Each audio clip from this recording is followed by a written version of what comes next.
This here's my egg turner. I just finished it.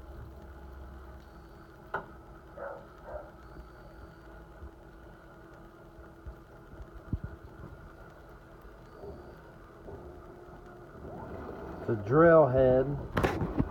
Right here is a drill head that I mounted inside this box. I took the drill apart and used it so I could, it's a variable speed drill.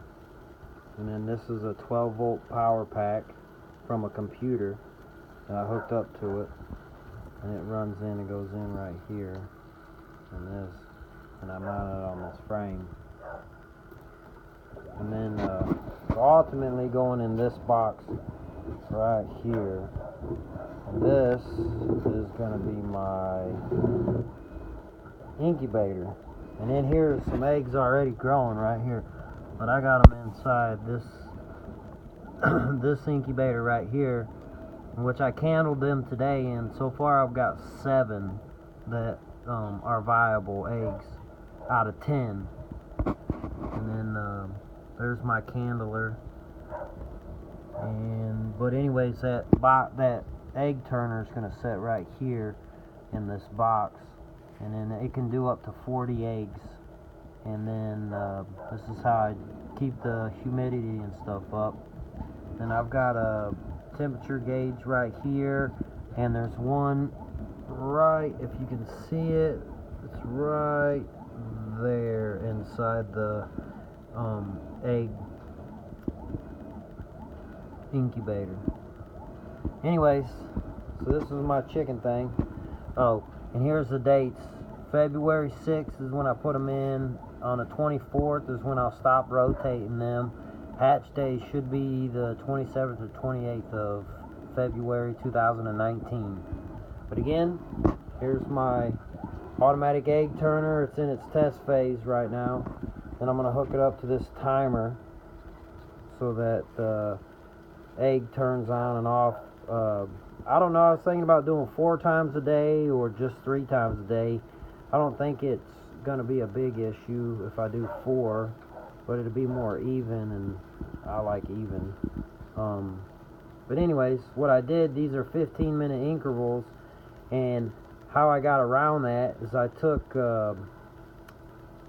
if you see these little tabs right by my thumb right here, they are the ends of zip ties, and I slid them in there, and those act as my on-off switches instead of using the ones that come on this, because the ones that come on it are like 15 minutes. It comes on for 15 minutes, goes off for 15 minutes. With these little zip tie ends that I slid in there, it comes on for 5 minutes and shuts off for 5 minutes. So it would do this for 5 minutes, and then it would shut off for, say, 6 hours, and then it would come on for 5 minutes and then shut off for 6 hours.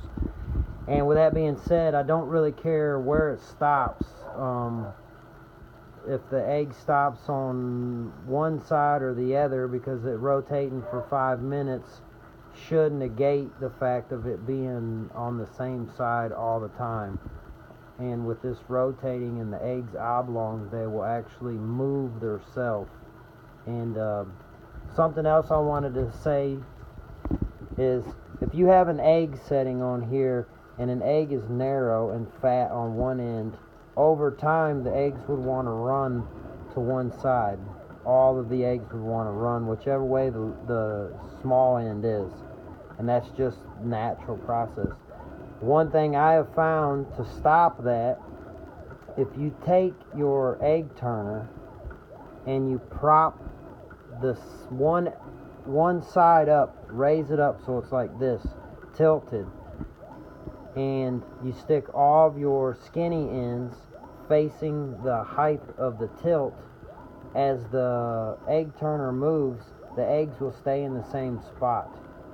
They won't try to walk up the thing and then run off the end. They'll stay where they're supposed to. That's something that I don't see anybody else talk about. That's something that I've playing with. I've learned that if you do that, you raise up this end and raise up this end, and then put all of your skinny ends facing this way, or whichever way the tilt is up, the egg will stay in the same spot, or generally the same spot. And with this one, I can do 5 eggs per rack, which is, this is a 40 egg turner. I can get up to 40 eggs. Now I know there's a gap right here, and some of you say, what about if the chickens hatch and they get down in there and the thing gets them? It's not going to happen, because when the eggs start to hatch, you turn this off 3 days before. So I will only put the eggs in here all at the same time and won't add any. So I won't have any hatching and setting on this while the other ones are still incubating. They will all hatch, or this will all be turned off on the same day.